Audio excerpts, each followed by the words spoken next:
The ridiculous saga with the Chinese Communist Party and a piano in London continues as the CCP agents and their minions are pressuring YouTube from taking down all the videos of course, Brandon Kavanagh and any other person who's been uploading this. Brandon actually tweeted this yesterday saying the CCP little pink commies keep sending in complaints to get the Chinese incident's live stream removed. Just received the third one this evening, guys.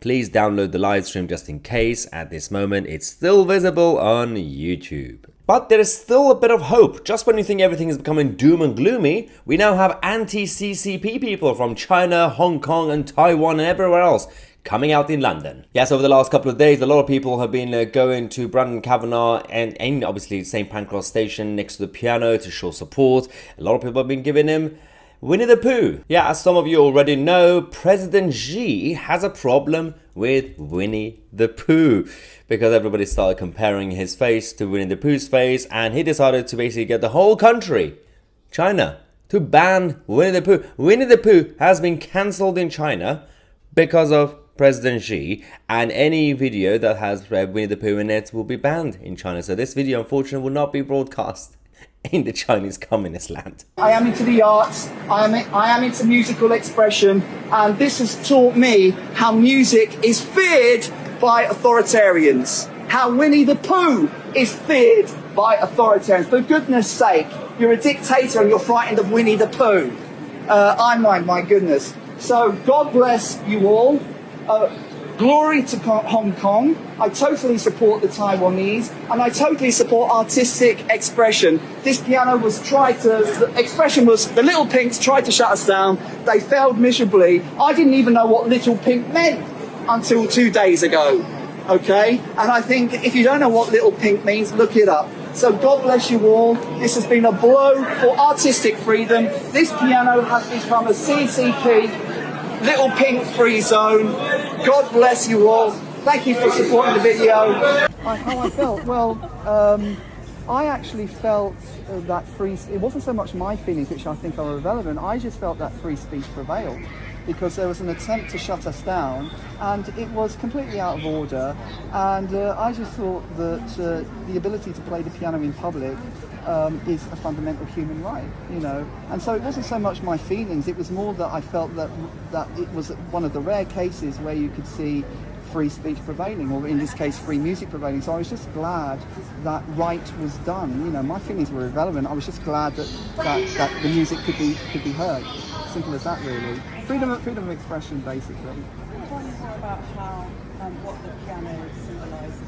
Right, this piano, of course, was donated by Elton John, and it symbolises, of course, artistic freedom. I mean, we've got Winnie the Pooh in. I'm going to take me Winnie the Poohs. Look at this.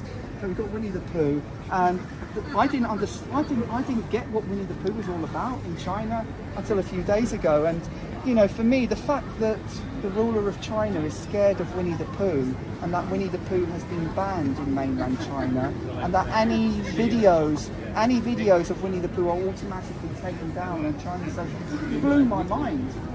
I think for me, ZZ just lost all credibility when he's scared of Winnie the Pooh. Look at him, he's a very nice cuddly little thing. Okay, ZZ might look like him a bit, you know, yeah, all right, ZZ baby.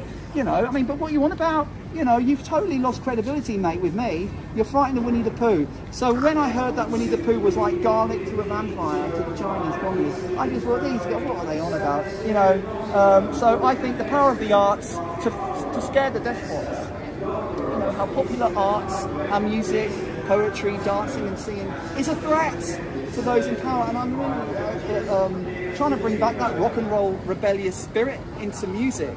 You know, playing music live is one of it. You know, now today, most musicians, big musicians, are more interested in getting their MBEs and their knighthoods rather than challenging, you know, what's wrong. You know, so this is a classic example of about just literally in the street, string musician, pianist, just playing the piano and scaring the life out of the authoritarians. So it's the arts, I think, the power of the arts to crush dictatorships. I think that's what came out for me.